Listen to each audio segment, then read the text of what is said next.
CC ক্যামেরায় ওই শয়তানরা দেখতে পাচ্ছে, ও দেখলে আমার চাকরি চলে যাবে। কিন্তু আমার সহ্য হচ্ছে না, আমার মনে হয় চাকরি ছেড়ে চলে যায়, উপায় নেই বলে আমি করছি। কিন্তু আপনি আমারে মাফ করে দিয়ে। না, আপনার আর কি।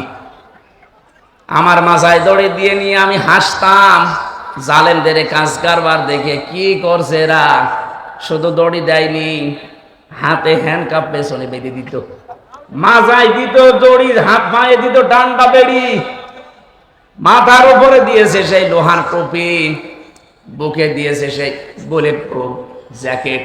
মনে হচ্ছে যে কি নিয়ে যাচ্ছে, অথচ কিছুই না।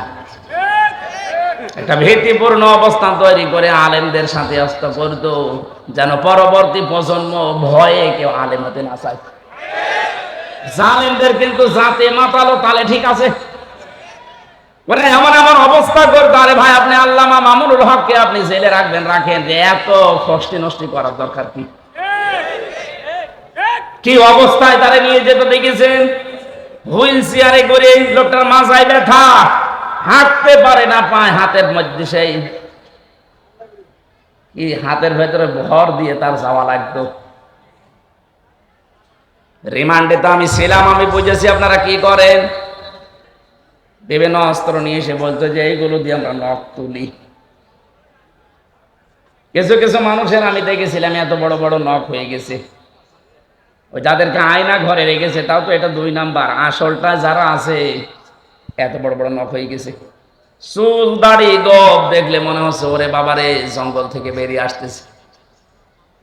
এই নখ দিয়ে দেওয়ালের সাথে খুশিয়ে খুশিয়ে লিখে রাখতো কাটা কাটা অক্ষরে যে ভাই, যদি কেউ বাইরে যেতে পারেন এই নাম্বারটা একটু জানাবেন যে নাম্বারের লোকটা এখনো বেঁচে আছে।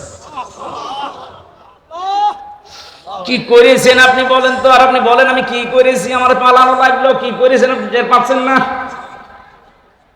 আপনার পাপের বোঝা পরিপূর্ণ হয়ে গেছে, এই জন্য তো আল্লাহ এত অপমান করছে। বিচারপতি মানিকের মতো এরকম একটা হারামি, ওরে বিচারপতি বানিয়ে পুরাটাই অবিচার করেছে। আল্লাহ পাকও দেখিয়েছে, কলার পাতায় শুয়েছে ওরে, ওর বিসি উড়ে গেছে, সংসার করার কাজ শেষ। দেখেন কবে শুনবেন যে ওর বউ চলে গেছে, কারণ বিসি না থাকলেও বউ থাকবে। আযাবুল মুহিন শুধু পড়েছি, এটা আমি দেখলাম নিজের চোখে যে আল্লাহ অপমান করে কি করে। এই কথা বলে না কেন? এজন্য আমি আবার বলছি, আমরা যারা আছি সাবধান, যদি আগামীতে চেয়ার পানও জুলুম করবেন না। আপনার বাড়ি ঘর, আপনার অফিস আদালত যতই মজবুত করেন, আল্লাহ কিন্তু ওইটা জনশূন্য করে দেবে। আল্লাহ আমাদের হেফাজত করুন, বলেন আমিন। আমরা আজকে একটা গ্রাম নিয়ে আলোচনা করব, খুব খেয়াল করে মিলাবেন। আমার তো কোরআনের আয়াত পড়লেই মনে হয় এটা কেবল নাজিল হচ্ছে। সূরা নমল থেকে আমরা পড়েছি, এর নামকরণ, ঐতিহাসিক প্রেক্ষাপট, ব্যাখ্যা, অনেকগুলো কথা আছে, মাতৃভাষায় অর্থ, এগুলো সব বাদ দিয়ে দিলাম। কারণ আমার 10টার ভেতরে ডাক্তার ঘুমাতে বলেছে, এখন 10:30 বেজে গেছে, তাড়াতাড়ি শেষ করবো, এই জন্য আমরা সব বাদ দিলাম। সূরা নাহাল 112 নম্বর আয়াত। আজকের আলোচনার বিষয় গ্রাম। কি বললাম? এটা কি গ্রাম নাকি শহর? আল্লাহ রাব্বুল আলামিন এমন একটা গ্রামের, এমন একটা জনপদের উদাহরণ আমাদের কাছে দিচ্ছেন, একটু মিলিয়ে দেখবেন। অবরাবাল্লাহু মাসালান ক্বরিয়াতান কানাত আমিনাতাম মুতমাইন্নাহ। আল্লাহর এই দৃষ্টান্তের দিকে লক্ষ্য করুন। আল্লাহ রাব্বুল আলামিন নিজে একটা দৃষ্টান্ত দিচ্ছে, উদাহরণ তোমাদের সামনে পেশ করছে, উপমা দিচ্ছে আল্লাহ তোমাদের সামনে একটা গ্রামের। কিসের? যে গ্রাম ছিল শান্ত, নিরাপত্তা দিয়ে বেষ্টিত এবং নিশ্চিন্তে বাস করা যেত। 2টা শব্দ পেলাম আমরা, কানাতা আমিনাতাম মুতমাইন্নাতান। এটা যদি ক্লাস হতো তাহলে এখানে আরবি গ্রামারের অনেক নিয়ম আছে। ক্বরিয়াতান, কানাত, আমিনাতাম, মুতমাইন্নাতান, এই শেষে তাগুলো কেন এসেছে? এগুলো ক্লাস হলে বোঝানো ভালো হয়।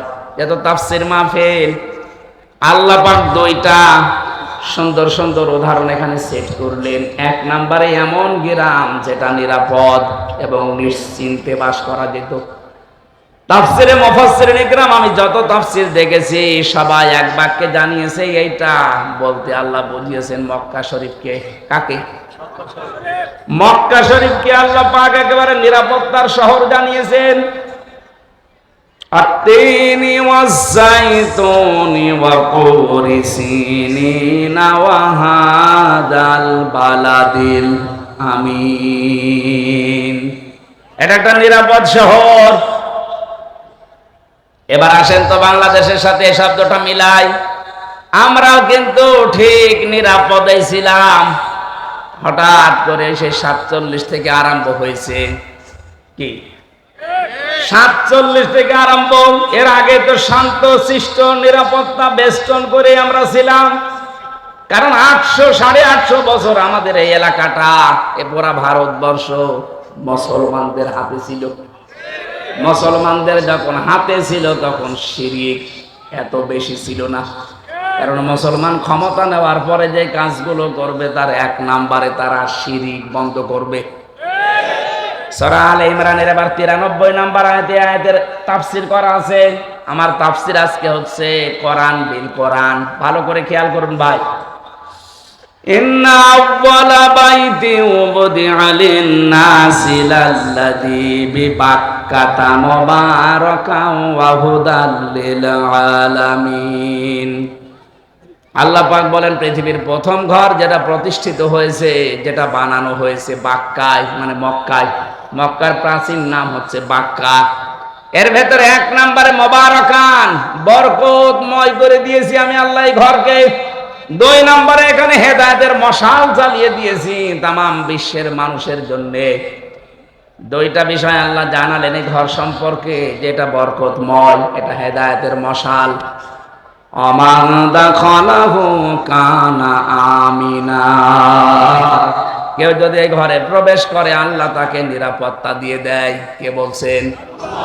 কি পেলেন না শোনার পরে আপনি খালি শুনিয়ে যাবেন, আমি বলে যাব না। এখান থেকে কিছু নিয়ে আমাদের জীবনে এবার লাগানো লাগবে।